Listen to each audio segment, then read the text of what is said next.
એના મરચાંનું અથાણું કેવું સરસ મજાનું દેખાય છે. તાજી તાજી ફ્રેશ આ અથાણું બહુ જ સરસ લાગતું હોય છે. જોઈ શકો છો આપણો લોટ પણ સોતડાઈ ગયો છે, આપણા મરચાં પણ ચડી ગયા છે. આ લોટ સોતડેલો બહુ જ સરસ લાગતો હોય છે. તમે ગમે એ ટાઈમે ગમે એ સમયે કરી શકો. પરાઠા સાથે, રોટલી સાથે, ભાત સાથે આપણે એને ચડવા દઈશું.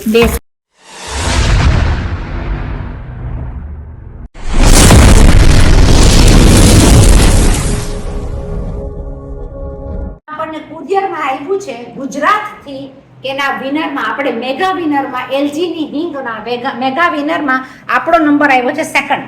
અને એલજી તરફથી આપણને આખું આ ગિફ્ટ પેક આવ્યું છે. તો શું આવ્યું છે એ તો ખોલવા માટે આપણે બહુ ખુશ છે અને ખોલીને જોઈએ કે એ લોકોએ આપણને શું મોકલાવ્યું છે. ગુજરાતમાંથી આખા ભારતની કોમ્પિટિશનમાં Bina Modi has come mega second winner.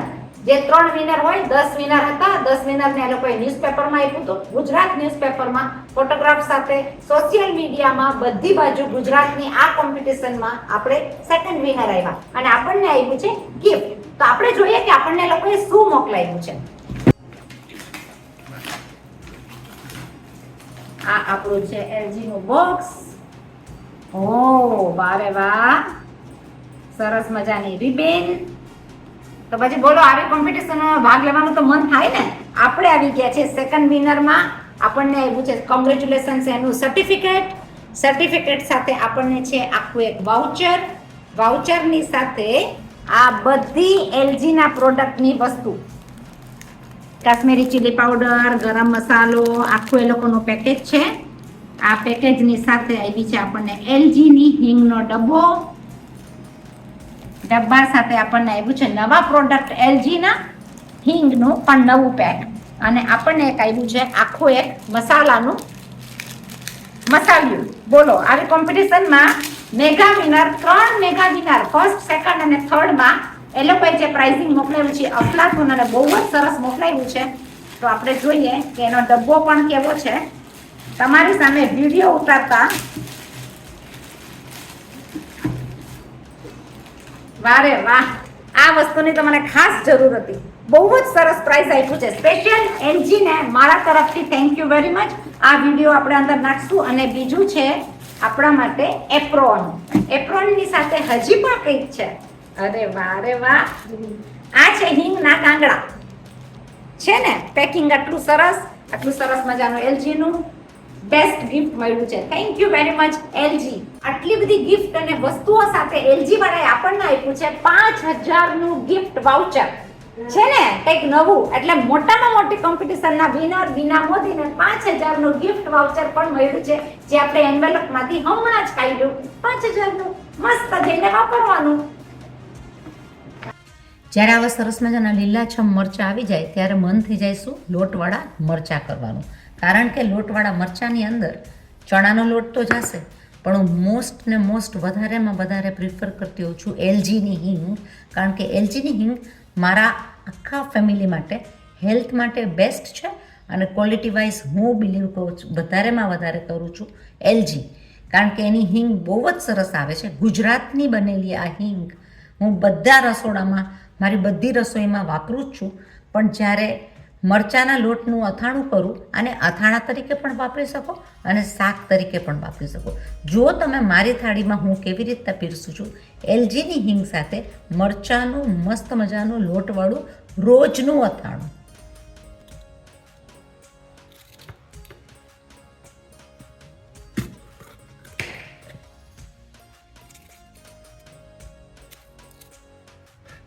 મેં કાપી લીધા છે થોડા લાલ અને લીલા મરચાં, જોડે તીખા મરચાં. તો હું વઘાર કરી નાખીશ રાઈનો. જ્યારે મારો મસ્ત મજાનો રાઈનો વઘાર થતો હશે ત્યારે હું લઈ લઈશ એની અંદર મસ્ત મારી એલજીની હિંગના વઘાર સાથે આપણે લઈ લઈશું મરચાં. તેને મરચાંનું અથાણું કેવું સરસ મજાનું દેખાય છે. તાજી ફ્રેશ આ અથાણું બહુ જ સરસ લાગતું હોય છે.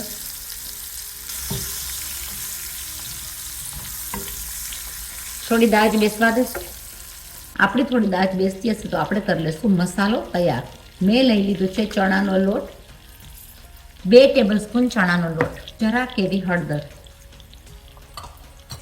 એની સાથે મેન લઈ લઈશું થોડી એવી હિંગ.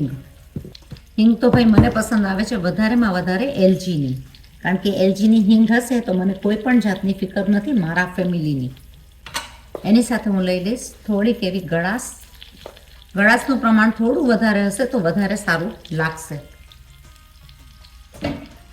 ગળાશ છે તો ભાઈ બેલેન્સની અંદર આપણે થોડું એક નાખી દઈશું લીંબુ.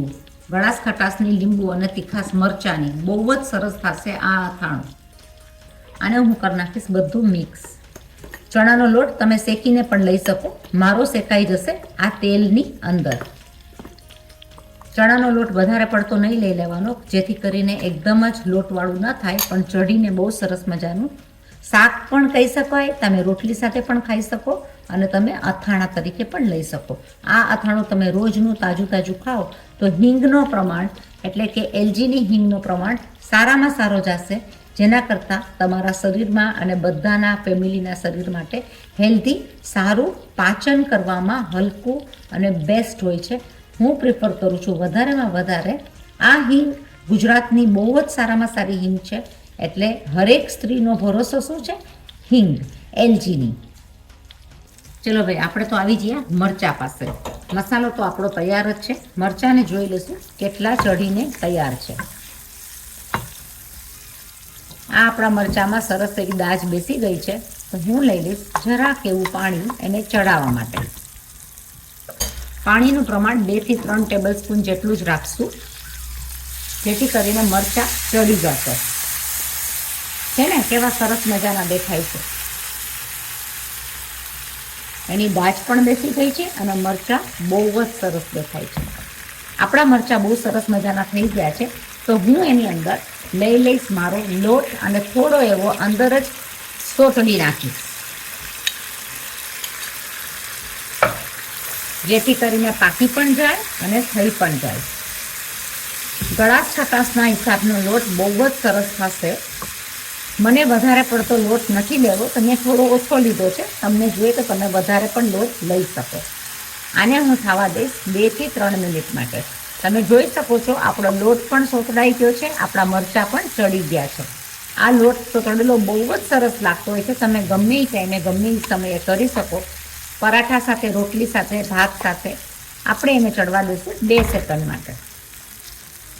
જો આપણા મરચાં કેવા સરસ મજાના થઈ ગયા. આ મરચાં તમે શાક રીતના પણ લઈ શકો અને અથાણાની રીતથી લઈ શકો. હું તો આ હાલતા બનાવતી હોઉં છું. તો આપણે એની અંદર વધારેમાં વધારે હું શું પ્રિફર કરું છું ખબર છે? મને આ બનાવવું વધારે ગમે, કારણ કે આની અંદર એલજીની ગુજરાતની એટલી સરસ મજાની હિંગ પડે, કારણ કે એનો સ્વાદ પણ સરસ આવે અને શરીર માટે બધાના આખા ફેમિલી માટે બહુ જ સારું. હું વારે વારે કહેતી હોઉં છું કે આ શરીર માટે સારું, તો આ બનાવીને આપણે કોઈ પણ વસ્તુ બનાવીએ તો એલજીની હિંગ વાપરવી બહુ સારી. અને મને એનું વધારે શું ગમતું હોય છે કે એનું બંધ પણ, આપણે એનું પેકિંગ જે છે એ પેકિંગ બંધ પણ થઈ જાય અને આમને આમ તમારી ડબ્બીમાં એનો સ્વાદ, એની સુગંધ બધું સચવાઈ રહે. એટલે એનું પેકિંગ પણ એટલું સરસ મજાનું સોના જેવું છે અને એનો સ્વાદ પણ સોના જેવો જ ગણાય. એટલે મારી પસંદગી શું છે? એલજીની હિંગ.